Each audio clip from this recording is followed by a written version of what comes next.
Hey there. Most of you know my name is Ruth Miller, and I'm sort of the bridge between the hard sciences, the social sciences, and the world of metaphysics and alternative health. And I'm happy to be here today. I've been asked to share some stuff, and I'm going to do some slides. What I want to do today is to give you a clear overview from my perspective, which doesn't have much hype and definitely no fear, and help us see where fantasy leaves off and fact begins and where we can go with that.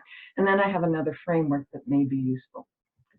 So first of all, let's look at this virus and what we know about it and what we don't. And the first question, of course, is always, is it real? Yes, it's real. Many of you know that I stopped doing my ministry in part because I have this doctor daughter who has kids and she needed support because, well, this big virus wave was coming into the hospital and she was going to be called on more. So yes, this virus is real. It is a variation on a virus that's been around for a while, the SARS and MERS, and those are abbreviations, they're acronyms having to do with acute respiratory disease, and the ME is the Middle Eastern Respiratory Syndrome. So the name of the virus, actual name of the virus as opposed to the illness is SARS, Severe Acute Respiratory Syndrome Coronavirus 2. And it's called coronavirus in case you haven't heard, because in the diagrams or in the photographs in the electron microscopes, it looks like it has a circle of a crown around it, which is unusual for some viruses. And then because we live in this acronym culture, the name is actually an acronym, Coronavirus Disease of 2019, COVID-19.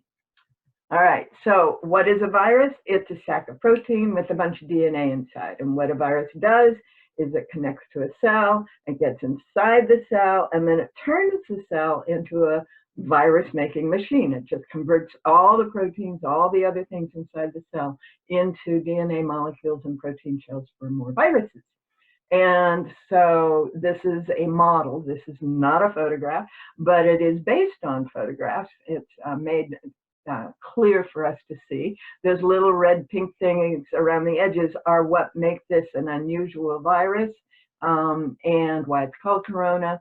And the little blue dots on that large surface down below are the receptors those pink things connect with. I'll give you a little clearer picture here. Now, the pink things on the virus shell connect with a receptor on the cell, and that receptor goes, oh, I think I know what you are. Well, guess what? It's mistaken, but it doesn't know that because somehow the virus has mutated so that it now looks like what that receptor normally gets. And that receptor normally says, come on in. We'll do something with you that will help the cell. And that receptor is called ACE2. I won't give you the long word. And it is on a particular kind of cell, the cell that lines your lungs, lines your heart, lines your blood vessels, the kidneys, the liver, the gastrointestinal tract, to prevent, normally, they act as a boundary, a shield. But once this virus gets in here, they're not able to do that anymore. You can begin to see the problem, I'm sure. So we've known about ACE2, the receptor, for a very long time because guess what? It's tied to diabetes, blood pressure, and cardiac. Those are three important issues in our culture right now. And people who have a history of those things are the ones who are more likely to have problems when they encounter the coronavirus.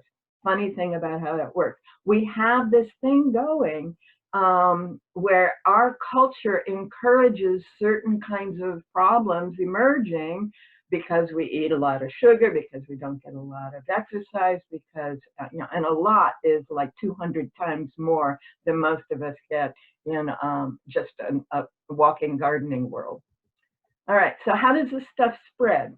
The little white dots and the droplets are what we're talking about here. And it turns out, yeah, there's a mix, but we do know these things. We do know that when someone breathes or talks, and especially if they sneeze or cough, this cloud forms around them of moisture. We're all doing it all the time. I'm doing it right now. I'm filling up my room with the moisture here. And sometimes those clouds still hang around for a while. You can see some falls away immediately. And if it's explosively expressed, it goes out into the distance. And that's what people are concerned about. I said immediately, I need to say several minutes. And this is relevant in a lot of ways. There's a recent thing that happened. A choir got together because there was this visiting guy, and they started singing. And within 2 weeks, 52 out of 60 people were symptomatic, heavily symptomatic, and actually 8 of them died because of this process that's on the screen right now. So this is why we wear masks. Yeah. Now, on surfaces, those droplets linger. I've got them on my desk. I've got them on my computer. Now they're everywhere. And so, yeah, the question is, how long will they linger? Well, the surface will either support them being around or will have chemicals in it, or a chemical reaction will occur when it lands on it, which will shorten it. I've heard rumors on the internet that copper will get rid of it. Well, take a look at this. It takes if you've got a concentrated level of the virus, and we're talking about this particular coronavirus, not just any old virus. So if you're at, excuse me, 1,000 plus viruses per cloud, if you will, per liter of air, then when that hits copper, within 4 to 8 hours, it's no longer detectable. That's not seconds. That's not immediate, all right? In cardboard, we're looking at 24 to 48. So if you've been breathing on a box, a pizza box, stainless steel, these are our appliances and our pans, right? Well, there's a thing on there called a confidence interval. We're not entirely sure at that particular point exactly how it's behaving because it doesn't look like the other graph. But nonetheless, it's still sticking around for a day. So if you've been in the kitchen at night, or someone else has been, and you come back in, say, a commercial kitchen, which everything is stainless steel, if it hasn't been wiped down, when someone comes in the next morning, whatever was there the night before is still there. And then plastic, well, plastic is this weird stuff anyway. We have no idea what's going on there. Depending on the plastic, it's going to take longer or shorter. But nonetheless, we're looking at hours here, probably a day. So the interior of our cars is plastic, right? So that means that if we got out of our car at 5 o'clock at night and we get into our car at 9 o'clock the next morning, guess what? It's still there. But if we don't get in again for a day or two, there's nothing there. So that can take some pressure off. If you think you have to wipe down the car every time you get in and out, no. Unless you're going to come back in the next 24, 48 hours, within that 24, 48-hour area, you probably are not going to experience any effects from this particular virus. Now, all of these tests are new and they haven't all been reviewed, but they seem to be, they're consistent with what other tests have shown from what other vehicles, other viruses and other illnesses. So how much does it take to get infected, right? That's always a question. So we have two factors here. One is what's called the viral load. That's the number of cells that are in the cloud or in your system. So those diagrams we just saw, those graphs showing how long they last, those would be diagrams of a viral load. The infectious dose is the amount needed to cause symptoms. We don't know yet with this particular one, but we do know that some viruses that were being tested as long ago as 20 years, it would take one. I don't think that's the case here, but other viruses, it's taken as many as 1 million. And part of what we're dealing with here is we have people with different levels of sensitivity, and I want to get into that soon. Now, so I've been collecting data since day one, and I've been following it in a lot of different ways, personal and online. And so this is what I am finding, okay? If you have a strong immune system, which is to say you're not prone to infections, you haven't got any diseases going along, you don't have any chronic conditions, you do eat well with a low sugar diet, you do get out and exercise and get fresh air. All of that is needed. And one more thing, you have a positive attitude, you have a positive relationship with the world around you. All of those things make up a strong immune system. And if you have very light contact with the virus, that means you've walked through someone's cloud, you've handled a piece of cardboard, you've been in a car for 5 or 10 minutes, whatever, that's light contact, okay? So you can take it on, no symptoms, hardly, it's not a problem. Or you may not even have any symptoms because your immune system has such strong immunoglobulins in place that it goes, we don't care, this doesn't belong here, out you go, and it never even really gets attached to anything. So that's the very best scenario, and that's what I work with all my people. The next one is the strong immune system, everything I just said, and repeated or intense contact. So this would be people in the medical field, people, grocery store clerks who are constantly having people breathing at them. That's why they've got those big plastic screens now, so that the grocery store clerk or any sales clerk, anyone who is working with the hundreds of people a day in the public, doesn't have to have intense contact. That's the only reason they're there, okay? These people with a strong immune system and the people who have intense contact will take on the disease in some way. It will be light symptoms, perhaps, and I'm going to mention that later. There, what that looks like, and they will generally develop antibodies. So when they start doing these antibody testing, these people will show up as having had contact, or maybe even contracted the disease without knowing it. So that's kind of what we're looking at with strong immune systems, happy, healthy people, and intense contact. That is millions of these guys over and over again. All right. Now we get to the weak immune system, and this is what's been being focused on in the media. The weak immune system is what I was suggesting earlier. You got any chronic conditions, you're prone to infections, your attitude is down, you're sad, you're grieving, you're angry, you're depressed, you're upset. Any contact with the virus generally means that a weak immune system will have intense symptoms from it and will develop antibodies against it and may cause more problems in that process. If you've got the weak immune system with diabetes, blood pressure, cardio issues, and you have intense contact, forget it. You're probably, I don't want to lay that on you. All right. Most folks who have all of those conditions are the ones that we see in the ICU. That doesn't mean everyone's going to end up there. But most of the folks that end up in the ICU have all of these three things going. They have a weak immune system to begin with. They are dealing with, in their chronic conditions, diabetes, heart issues, or blood pressure. And they've had some kind of intense contact. What is intense contact? It means you've been hanging out with folks for an hour or so with people with, you've been hanging out for an hour or so with people who have the illness, excuse me. Who have, they have the virus in their system and it's coming out in their breathing, let me put it that way. So is this just another flu? In a way, yes. And the reason I say that, that's down at the bottom,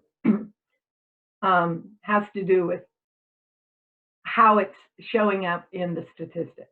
However, it isn't in some interesting ways. First of all, it targets people with those specific conditions, and we've not seen that before. It doesn't act the same way under treatment. And this is how those guys in China, the doctors in China that were told don't talk about it, this is how they just started talking about it. They're going, none of the things I normally do are working here. I don't know what to do. It's acting very strangely. I have these strange things in the x-rays. Help.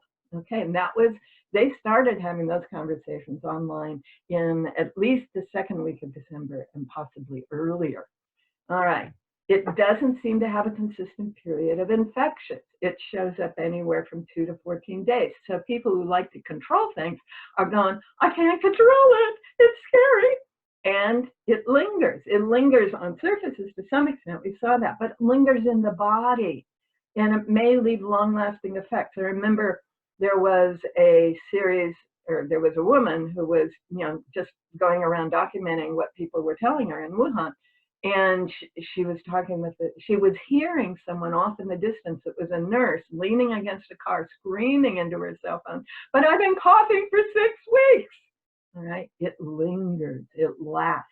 And a lot of us can remember last fall, November, December, when we were having these strange respiratory things that we were coughing forever. I have a feeling it's related. It may not be this virus, but if it's not this virus, it's very, very close to it. All right, the other piece, and this is what's different about this virus, whatever we're going to call this, virtually everybody gets a fever. That's why in China, if you wanted to go to a park or you needed to go to the grocery store, they did one of those check your temperature things on your way in. That was part of it. And we may be seeing that in a lot of places, airports, grocery stores, I don't know where. We're going to start seeing that kind of thing. All right, so it is transferred in a similar way. It has about the same death rate as flu. I'm going to give you a chart here. Uh-oh, my screen is in the way here. Can I move it? There we go. It can move me. Hey, cool. I'm assuming you can see both what I'm seeing. So how deadly is it? Well, COVID's in the middle there. We don't know what it's actually being. So far is as of March, that's early. That was what we were going with the China, mostly China numbers at that point. They're thinking it's going to be more about 1%. But look at what MERS was. It was over 30% of those who were infected, or smallpox, which is in that range. So, and then the first wave of SARS that we had, the same class of viruses that the coronavirus we're talking about is in, was up there close to 10%. So this is kind of like flu, but if you look down there at the bottom, the normal death rate, mortality rate, if you will, the normal number of people who actually don't make it because of this flu is about 1 in 1,000.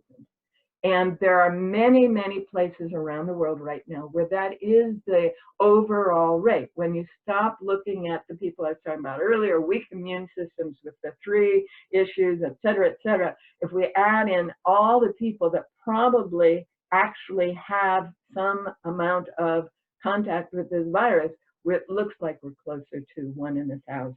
But at this point, we're at 3 in 1,000, and or somewhere between, 3 in 100, and 1 in 3 in 100. So that's scary, and that's why the World Health Institute and those folks are so afraid. These are people who have taken on the health and well-being of thousands and millions of people, and billions of people. We're at almost 8 billion people on the planet right now. So that's scary. And when they encounter so much that they don't know, they go into fear. And when we go into fear, we go into control, and I'll be talking about that more. So normal treatments are often ineffective. That's scary. Don't know how long someone's going to be infectious. I can't tell you don't go out of the house until they said, let's just do the maximum. Let's just say don't go out of the house for 2 weeks if you have any symptoms at all. And then there's no way to track and limit the contact because we were all flying everywhere. In Israel, they discovered that 70% of their COVID cases are from people who came to Israel after every other country except the United States was refused entry. So there was a month between the end of February and the end of March where they allowed Americans to come in, and 70% of their cases are from those flights. Wow. So you can see why the World Health Organization has gone, we got to shut down a lot of this transportation. The other piece is they got terrified. If you've got 3 out of 100 people dying, 3 out of 100 people, you might have as many as 1 million people just in the US pass away. And what government wants to have that on their record? Certainly not the current White House occupant. So when we are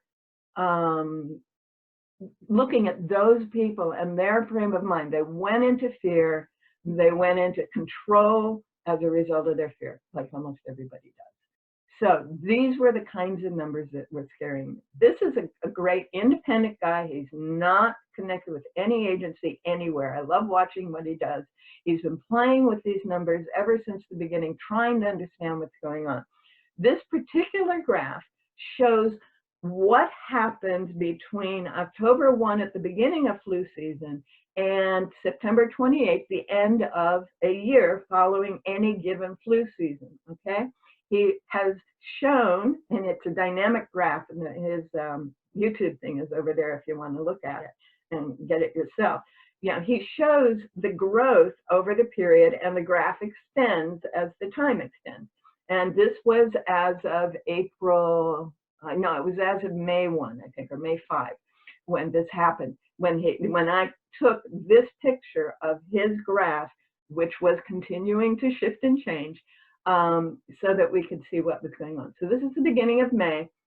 Worldwide, in the US, in the US, we had already far exceeded the number of people who would normally die in a full year from a case of the flu, a case of drowning. He also has cholera in there. The number, you can't see the label for some reason. It's that yellow line that ends in the middle.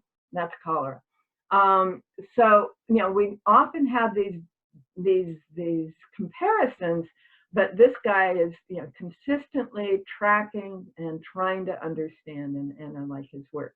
So these numbers, though, are the kind of thing that were coming up on the computer projections way back in January, February, and they are why the World Health Organization created a pandemic, or announced a pandemic. And yes, who is in charge of all of this? And it's because we all have treaties, all the nations have treaties, members of the UN have signed a treaty giving the World Health Organization the authority to not just monitor, but to ultimately declare under certain criteria that a pandemic is happening. And so all kinds of treaty agreements fall into place, and they have to do with, you know, creating states of emergency, restricting travel, and so on. So the World Health Organization has, based on their projections from what happened in Wuhan and where it was starting to show up and how Italy was reacting and so on. And I have a little personal story I'll share with you later on that one. And so based on what they were seeing and the computer projections, they said, well, we got to stop this. And that's why we have all of these major things happening all over the world. In the US, that authority trickles down. White House and Congress can do certain things, but we have this thing called states' rights. And so the governors are the ones who decide what's happening at the state level. And then based on what the governor decides, the counties and the cities make their decisions, and the police have to enforce those. I wouldn't want to be any of these people with the kind of data they had. They didn't have enough data to go on, but and what they had was terrifying. So what's really happening and who can we trust? The first thing, no one outlet, probably including me, is totally reliable. Okay, everybody's got some kind of agenda here. And if it's only because of their position, you know, if it's an elected position, how can I frame this so I don't get, you know, bounced out of office? If it's an appointed position, how can I frame this so I don't get fired? If it's financial, you know, if they're in a business, they've got their problems. Even in the research world, you know, if a faculty member is showing up with data that is far out of line with everybody else, there comes in some other factors. So watch for agendas, okay? Almost everybody has inadequate data. I'm constantly feeding my daughter information she didn't have, and she's on top of this stuff, okay? My daughter who's in the medical profession. So the other piece is many people, like virtually everybody in the media, are ignorant of this stuff. I've been studying viruses and DNA and stuff since I was, well, I did my first DNA modeling when I was 14. That gives you kind of a sense of where I've been at. And so, you know, most people are so ignorant that they don't have all the pieces they need. It's not that they, are not smart. They're very smart. And that's something we're going to talk about here pretty soon. What happens when a smart person has only some information, right? So that's one piece. The second piece is, if you want to know what you actually are required or encouraged to do, go to the source.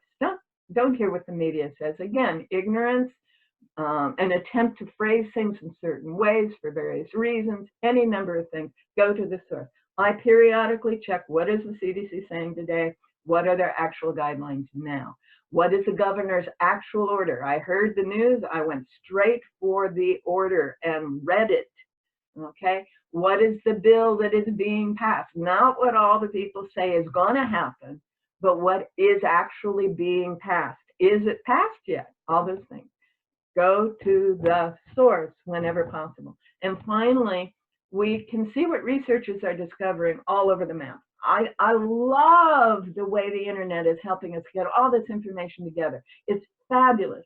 And a lot of what's out there is too new. It hasn't been fact-checked. It hasn't been reviewed by other researchers.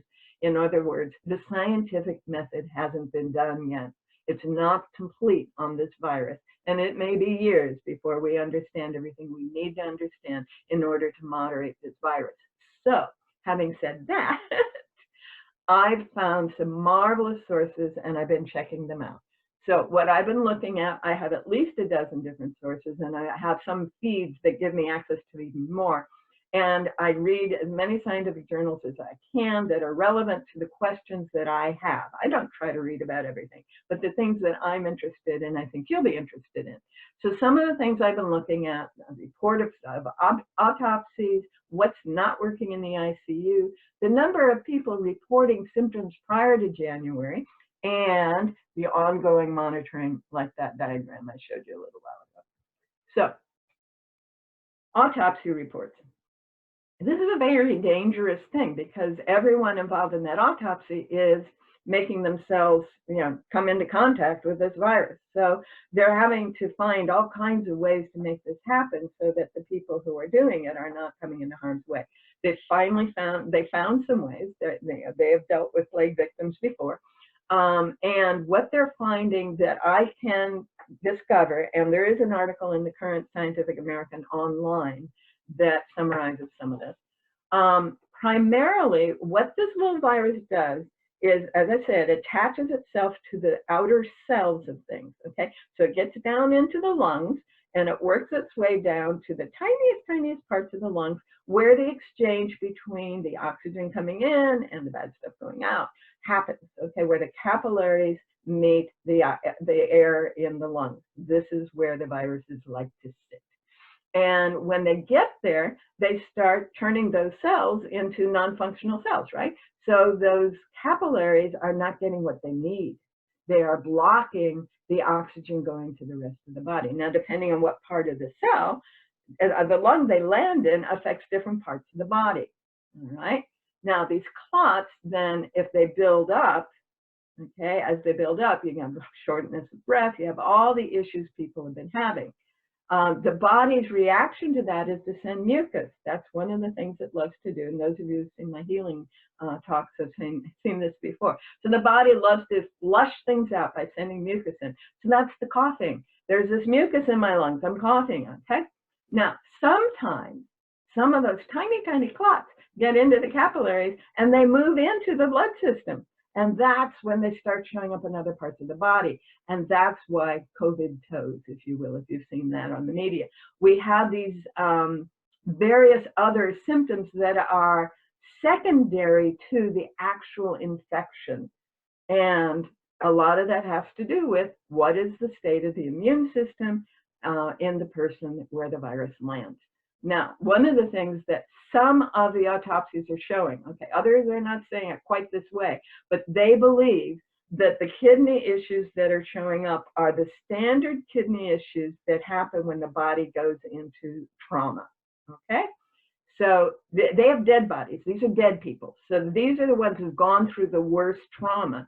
So if there are kidney issues, they're saying it's not that the virus attacked the kidney. It's that the kidney failed because the body was going through what it does. And I got to tell you, the immune response, if it's over the top, will kill the body. It's very weird. And that's part of my issue here with what's not working in the ICU. I'm listening. Patients on ventilators are being reported as getting worse rather than better. Okay, not all of them, but a large number. Okay, my opinion, and this is just my opinion based on my history, we knew from the polio days that people who were on ventilators often struggled with broken capillaries in the lungs and sometimes actually drowned from the blood from the broken capillaries caused by the ventilators. I'm not saying that's what's happening now. However, if I've already got capillaries that are struggling or blocked and I've got a ventilator in there, I think there's going to be more problems rather than results, positive results. So that's my opinion on that. The second thing that's happening in the ICU, and we've known this forever, when people are separated, isolated from their caring support team, they lose their will. They lose their fighting spirit. And that has been going on. And it's a rough thing. They don't want to subject the family members to intense contact with the virus, and yet the person who's got the intense virus is dying for lack of family contact. Not a trade-off I'd want to have to monitor. Okay, the last thing is patients are over-responding, and this is back to that immune system. Once the immune system starts to kick in, it starts saying, oh no, that's not good, that's not good, that's not good, that's not good. Fever is part of the immune system reaction. As I said earlier, mucus, excess mucus, flush it out or burn it out are the two primary ways that the body wants to get rid of things. And if it goes too far, it will kill the body trying to get rid of what doesn't belong there. Very strange.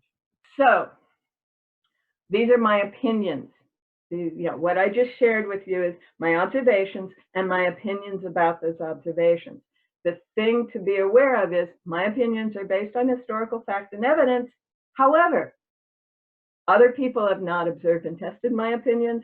Other people have not reviewed how those tests were done. This is not scientific fact. This is Ruth's opinion. And this is a big issue in this whole conversation. People are occasionally expressing opinions or historical understandings as if they were facts that have been tested on this particular case. That's not necessarily the case. So an opinion may be worth paying attention to if, as I've suggested, they are related to and have some basis, but they're not something a doctor can rely on. And this is what a lot of us have been facing when we deal with the medical profession anyway. We are coming from understandings and from the alternative health world that has not been relayed to the doctor who has been told if he does not follow what has been tested by the scientific method, he is open to being destroyed as a doctor. So he's not going to do it. And that's a huge part of what's been going on for quite a while. Extending then that material experience into the social cultural experience, we have a problem. Government authority was extended, and those of you who saw my goodbye talk for the UUs understand that I'm counting on you guys. And it's interesting, it's the fundamentalist churches that are the first ones who are saying, hey, government, you don't have a right to tell us we can't get together. However, they did, overturning the right of assembly in the face of an invisible enemy. That has been so hard for people. I can't see the enemy, all right? They've overridden the church-state division in that process by saying even churches can't meet. And they've defined what an essential service is and limited businesses to that. They've literally shut down businesses that the government didn't think were essential. We would never have allowed any of that if anyone had given us any time to think, but we didn't get it, and so we accepted it. And the other piece of the social cultural experience is social isolation. Oh my goodness. Human beings are mammals, and even us introverts need hugs. We need hugs. We need to be felt, held, and loved and cared for. It doesn't have to be every day, all day by any means, but we have managed to undo that for all too many people. The result is we're getting increases in depression and anxiety. And they always increase in isolation, but they also increase because of the lack of physical contact. It's interesting that oxytocin hormone that is evoked by physical contact does help reverse depression and anxiety. But there's also that internal feedback. You know, I've got this thing going, I'm telling myself these things, I'm hearing these things in my head. And without someone coming at me and saying, hey, you know, you're looking pretty good today, or whatever, I don't have the break in that internal loop.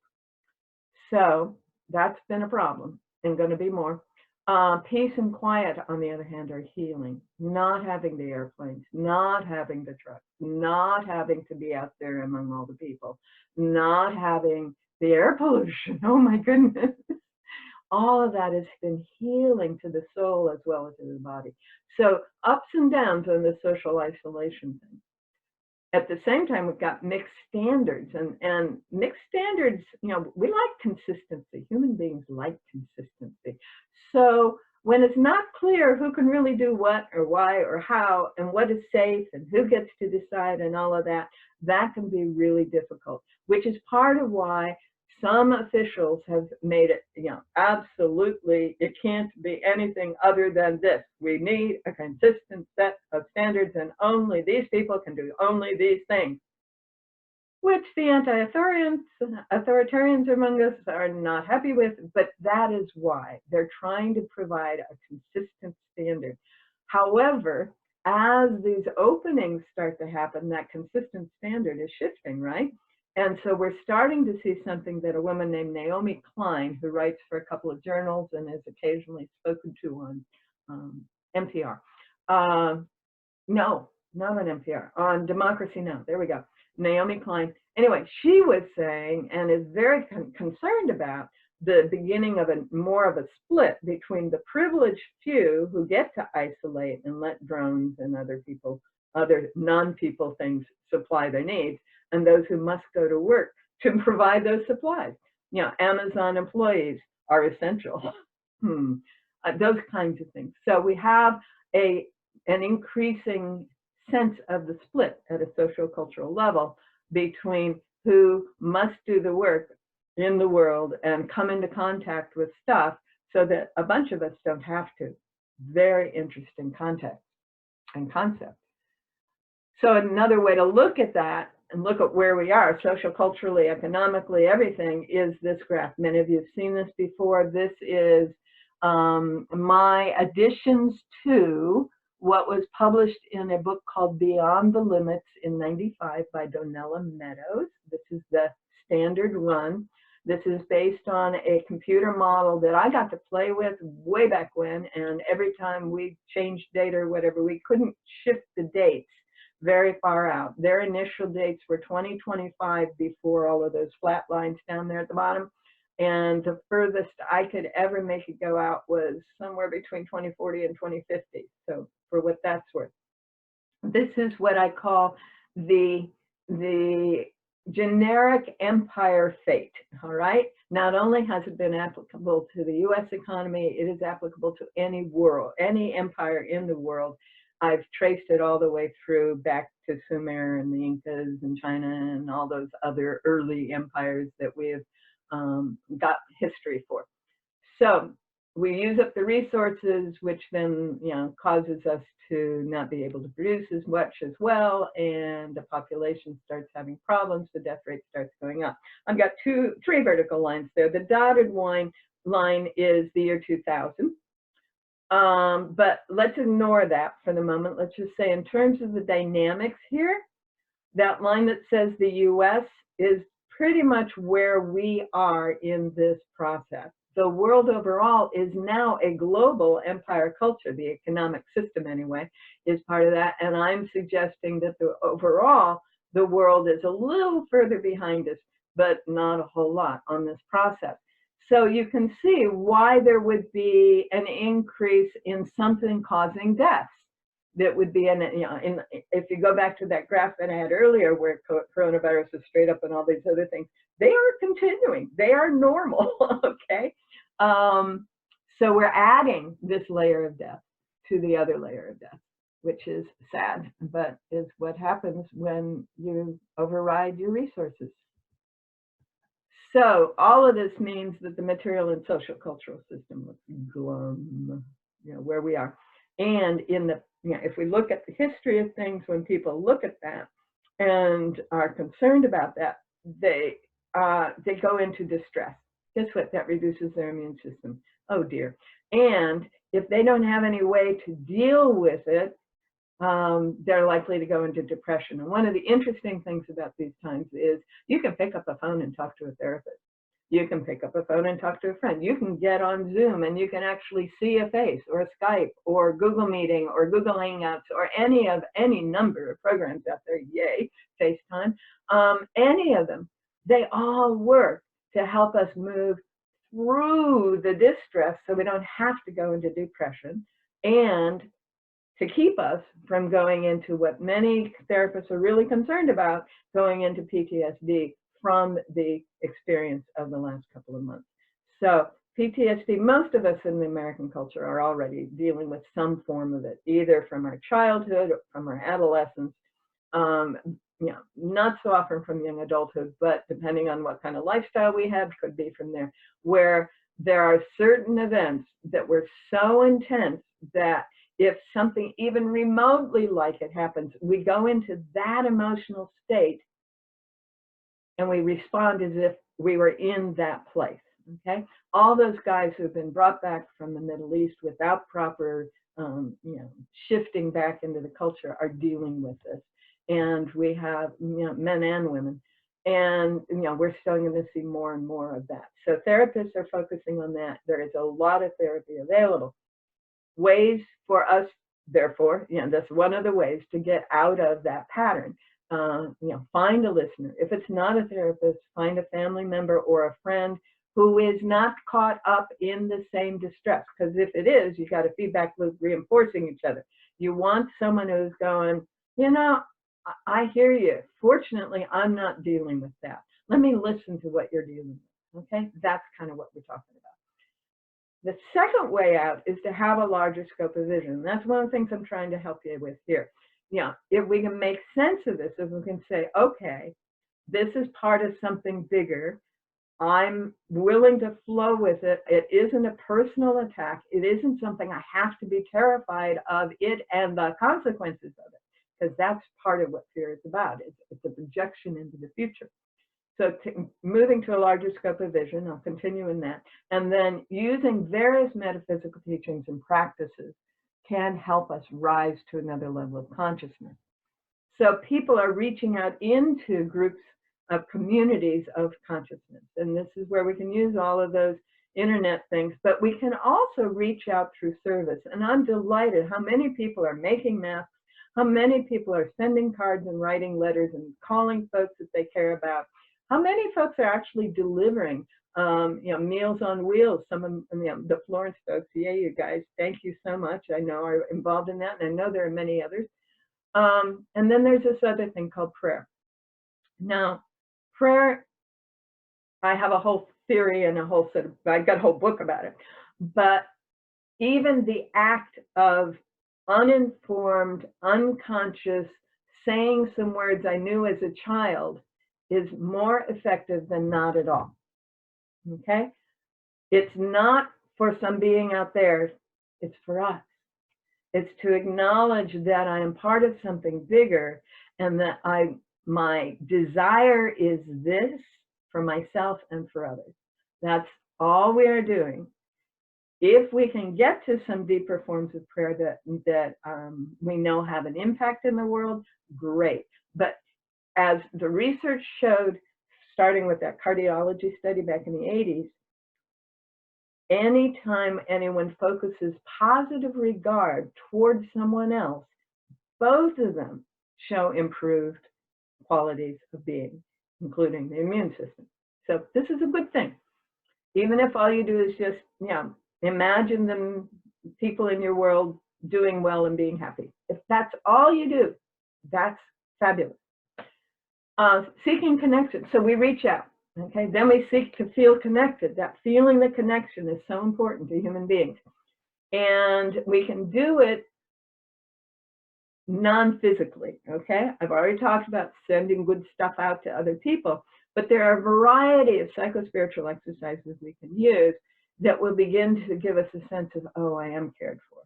Oh, it is okay. Oh, I can just relax now, okay? The whole world of contemplation, reverie, meditation, that's a large part of what it's about. If you enjoy, or if you have a way to access folks that are chanting or singing, join them online, okay? Join them, chant and sing along. It lifts all kinds of hormones in the body. There's all kinds of, good things for the body system and the mind. The whole system gets better as you can chant and sing. And then this other part that is available to all of us who have any access to the internet, listen to spiritual teachers, listen to metaphysical teachers, listen to positive media that is helping us to see who we can be and who we are becoming and participate in those processes. I have a dozen or so that I refer to, but my guess is that if you just say spiritual teachers or, Project Happiness or Happiness Philosophy or, the new brain science or even new thought, any of that, you'll get some of that. All right. Now, these communities of consciousness are all going to be based on whatever our current, some state, okay? They're going to be based on some state of consciousness. And the ones we're drawn to are going to be our current level. So if they are functioning in the fear-based level, you're going to see control actions and or conspiracy theories that are describing control actions, and they will reinforce the fears. That's their job, okay? If where you're going is to communities that are love-based, you're going to experience gratitude, you're going to experience a sense of service for people within the community and beyond. And then there's this other set of communities, the numb and numbing communities, and they're addictive behaviors of all kinds. They have to do with games or food or any number, I won't even go to some of the ones, any of the ones that keep us from feeling what we're really feeling, all right? These are the three kinds of communities that are out there that are available for us to reach. And if you want to know, if you want to be supported, I suggest moving toward the love-based ones. Okay. If they're fear-based, whenever we're with like-minded folks, there is an improvement. If it's fear-based, we get to lift to a slightly higher level. If we've been in apathy, now we get to be maybe in anger or despair or something. If we've been in despair and anger, maybe we get to be in, how could they do that? Kinds of things. So we are literally being lifted to a higher state of consciousness, not a very effective one. As as you get closer to love, you're more and more effective, but you're still at a higher level. So it's kind of a paradox. But if you can move with a love-based group, if you can find folks who feel like-minded, your own self-worth is enhanced. That feedback loop that might be pulling you down into depression gets broken. You get opened up to other points of view that maybe are just a little bit different from yours, but wow, that's worth exploring, right? And it lifts everybody in the group to a higher state. This is good. And ultimately that leads to the new way of living, which is where we're going overall. So a lot of us are either using our power or not using it. Fear renders us powerless, right? Believing that we can, as I have in the quote there, whether you believe you can or believe you can't, you're right, right? And here's this really, really cool, almost instant solution: appreciation and gratitude. It opens the valve, it opens the flow of power in us and through us that enhances our immune system, that as we focus on others, whether it's just that positive regard or if we know other techniques where we're moving that energy through to other people, it literally multiplies the effect in us and through us. And Joe Dispenza is one of the people that I suggest people might want to follow. His research, and he's done a lot, he's worked with thousands of people on this, has said that if we can allow ourselves to spend 10 minutes a day, 10 minutes, 3 times a day, in a state of gratitude, just, with the meal, appreciating the food, with a call with someone, appreciating that we can be together, with the opportunity to be outside or even just to look outside and see the trees against the sky. Oh my goodness, if we can do that for 10 minutes at 3 different points during the day, over a 3-day period, he says, and they've tested this, 3 ways, all kinds of ways, they increase the immunoglobulins, the antibody production, 50%. Wow. You want to raise your immune system? Go be thankful. Yes. There was a reason we used to say grace at meals. All right. And we also know from other studies and other long-term science that imagining having power increases our capacity. And specifically in psychoneuroimmunology, one of my favorite words, psychoneuroimmunology, we can say, we know from thousands of cases that when people see wellness happening in their bodies, they feel what being well feels like, they start acting like they were well, okay? So whether it's someone who's a burn victim that's been told they'll never get up and walk and then walks out of the hospital, whether it's someone who's dealing with leukocytes and and needing to get rid of them, whatever, these techniques have worked for decades, all right? And they work in the body and in the world around us, which is why Margaret Mead says, never doubt that a small group of committed, thoughtful people who can change the world.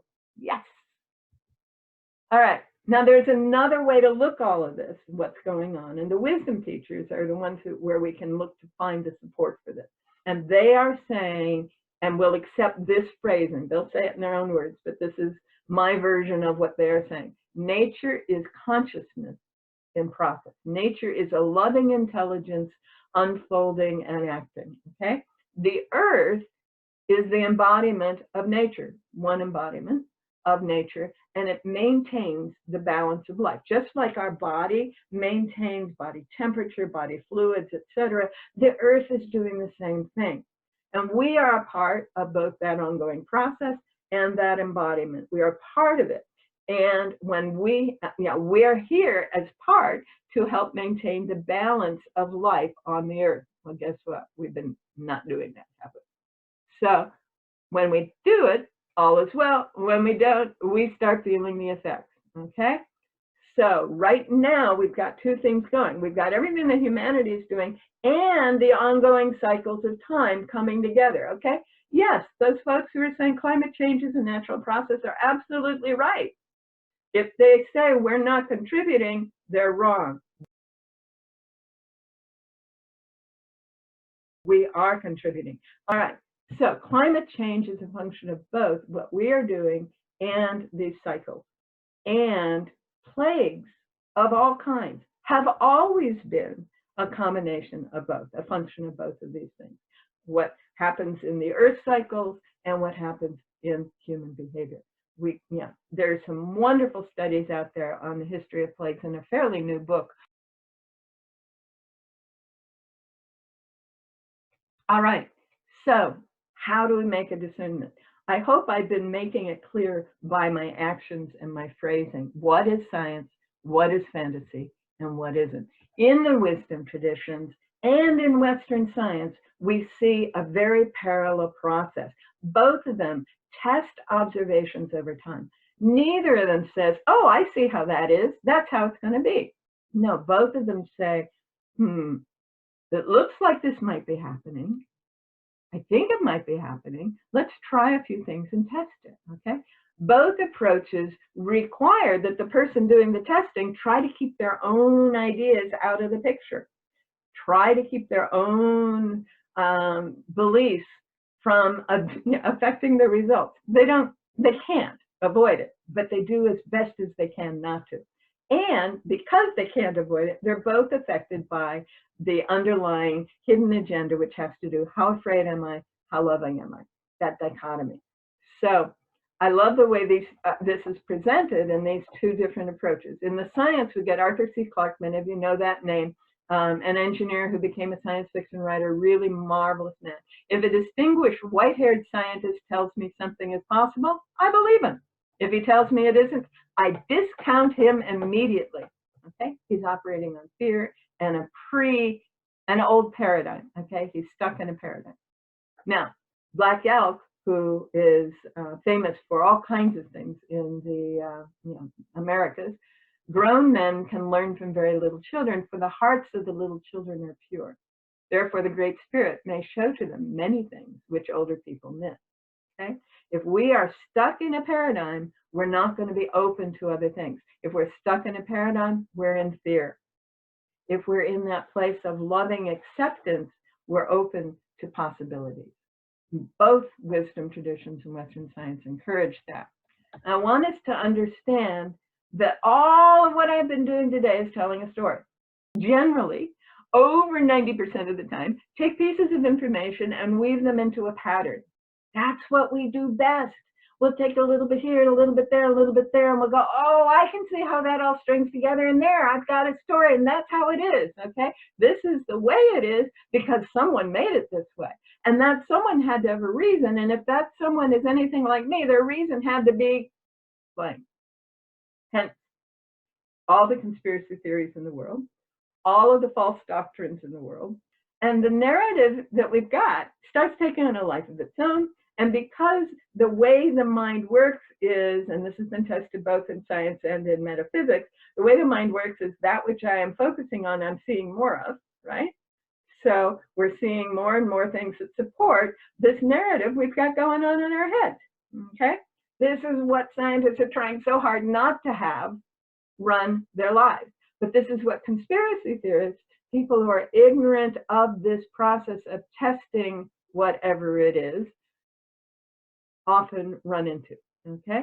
The scientific method is simply a way to double check whether my narrative really explains what I'm observing by my own tests and ideally the tests of others. And it's all a function of our beliefs.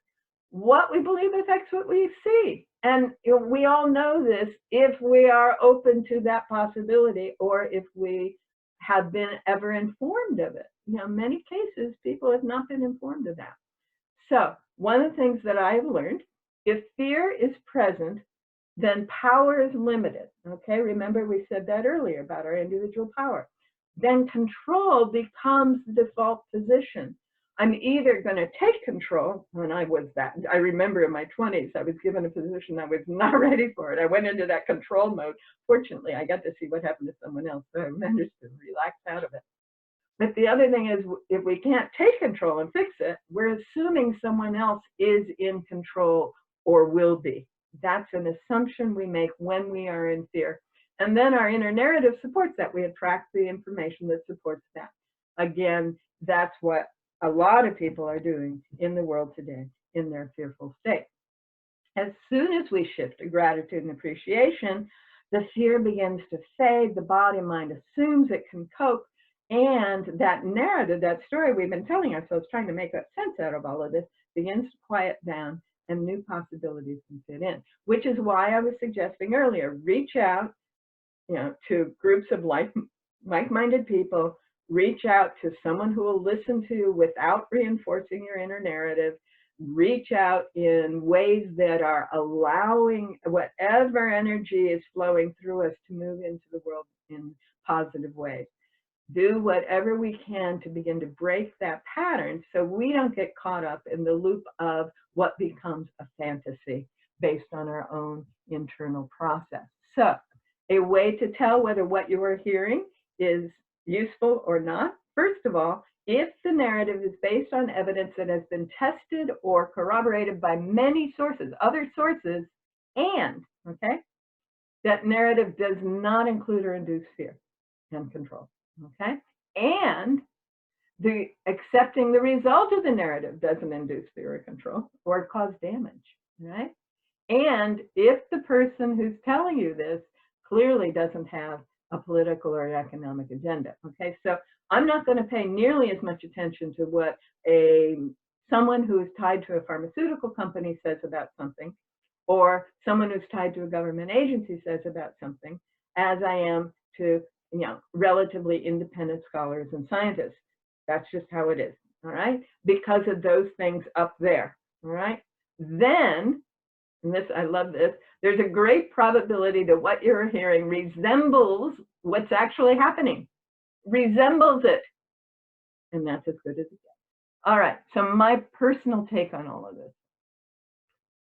What we've been experiencing is what we've been expecting for a very long time, okay? And again, I put in 2 new lines on this graph. Those of you who've seen it before, this is where I believe the world is in this process of this emerging culture as the democratic republics that have exceeded their carrying capacity are breaking apart, as the fiefdoms of the Arabic states and other states are breaking apart, and so on. These are the villages and these are the hunting gathering tribes, all right? So the world seems to be here. The US seems to be here. Our republic is about to fall apart in ways that we won't enjoy. But there is this marvelous new culture that we don't know all the developments about, but it has an ecosystems focus. This new culture is emerging while this thing is falling down. The world's a little bit behind the US in that process, but we are a global community now, and it is happening. So, what to believe right now? Plagues have always been part of an empire crumbling. Always, always, always. Trust those narratives I just talked about, but mostly trust your inner sense of direction. Accept and do and go what and where your inner guidance system says you will feel harmonious and at peace. Okay? Not, I gotta go do this, I gotta go do this. No. What looks peaceful? Whatever it is, allow that which moves you toward harmony and peace, that which allows you to feel gratitude and appreciation. Go there, regardless of what everyone else is saying. And that's what I came here to say. I'm going to stop the share now, and you've just got me. I'm so very glad you were willing to sit through this with me. I do hope that it's been useful to you. I have just started a newsletter out to a list of folks that I've had emails for and been sending emails to and from for a long time. If you want to get on that, there's any number of ways you can do that. You can go to my website and click on the contact form. This is going to be on my channel. I'm encouraging it to be embedded in a couple of places that want this realization that the science and our truth and the fantasy that tends to get woven when we go into fear are distinguishable. They're not necessarily mutually exclusive. And we can find a positive way through this because this is essentially a positive process. And it's happening a whole lot easier than it could have. Thank you very much. I'm so glad you're in my world. Blessings. Bye-bye.